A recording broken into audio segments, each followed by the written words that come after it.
Kazlų Rūdos aerodrome finišavo 2011 metų BF Goodrich mini žiedinių lenktynių batalijos. Šeštasis etapas į varžybą sukvietė ne tik greičio užtroškusius sportininkus, bet ir variklių gausmo pasiilgusius žiūrovus, o pažiūrėti čia kaip visada buvo į ką.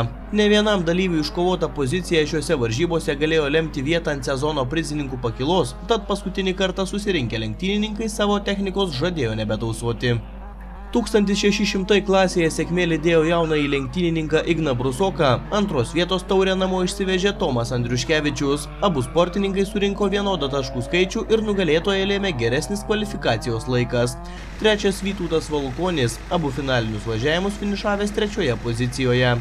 2000 klasėje nugalėjo Vytautas Vaitkus, pirmojo važiavimo metu netikėtai užsidegė Mariaus Miškūno Honda Integra, tačiau įvyktas vienas trasos ratas jam suteikė 7 taškus ir sėkmingai finišavus pirmoje pozicijoje antrame važiavime garantavo antrą vietą.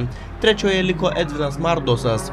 3000 klasės sportininkai abu važiavimus finišavo tą pačią tvarką. Jų rezultatams nustatyti neprireikė matematinių skaičiavimų. Nugalėjo Vilniaus miesto sportinio vairavimo centro atstovas Mark Loss, antras Andrius Narbuntas. Trečią vietą iškovojo šių metų Lietuvos automobilių žiedinių lenktynių čempionas Evaldas Ugenskas. RVD klasėje vyko sunkiai prognozuojama kova ir nugalėtojų išaiškėjo tik susumavus abiejų važiavimų rezultatus. Pergalę šventė Darius Ardavičius. Klasės lyderis Audrius Makarskas pirmame važiavime neatliko joker rato ir gavo 30 sekundžių baudos, tad galutinėme rezultate liko antras. Kaip sakė pats sportininkas, buvo planavęs pravažiuoti jokerį paskutinėme rate, bet suklydo ratų skaičiavime. Trečios vietos taurę namo išsivežė mini žiedo senbuvis, dalyvavęs visuose lenktynių etapuose nuo pat projekto pradžios Lietuvos BMW klubo atstovas Linas Baltrušaitis. Laisvojoje klasėje sugedus Ramūno Čapkausko BMW markės automobiliui nugalėjo Denisas Lisovskis. Jo konkurentas Andrius Žemaitaitis gavo baudą dėl falš starto ir liko antroje pozicijoje. Trečias tiek sportininkams, tiek žiūrovams gerai pažįstamas ne tik žiedinių lenktynių, bet ir ralio čempionas, sporto meistras Dovilas Čiutelė. Man patiko.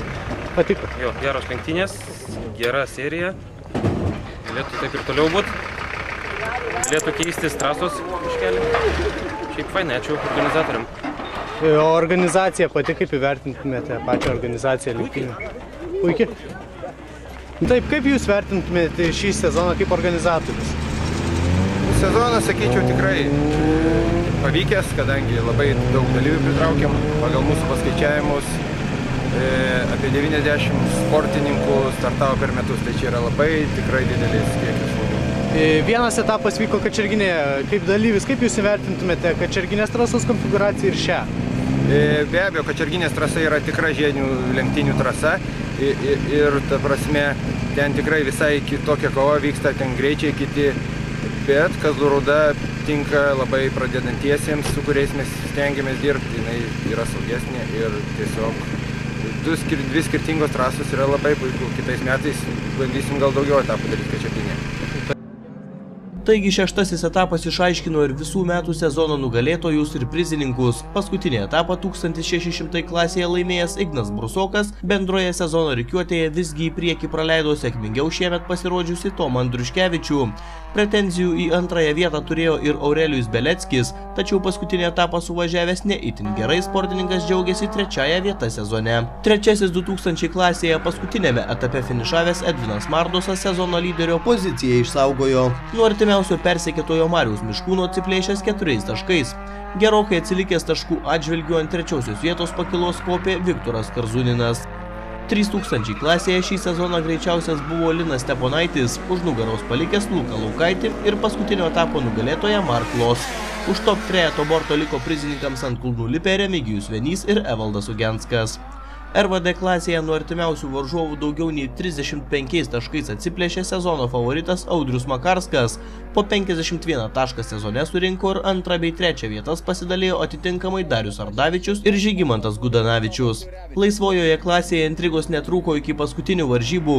Lietuvos ralio meistras dalyvaujantis ir žiedinėse varžybose Ramūnas Čapkauskas tik per plauką išplėšė pergalę sezono rikiuotėje. Nors paskutinėme etape Ramūno BMW M3 sugedo, tačiau ant kulnų lipusiam Andriui Žemaitaičiui išplėšti pirmąją vietą etape, o tuo pačiu ir sezone sutrukdė padaryta klaida starte. Andrius liko antras, nuo bronzinio apdovanojimų pasipuošė visą sezoną stabiliai važiavęs visiems gerai pažįstamas Dovilas Čiutelė.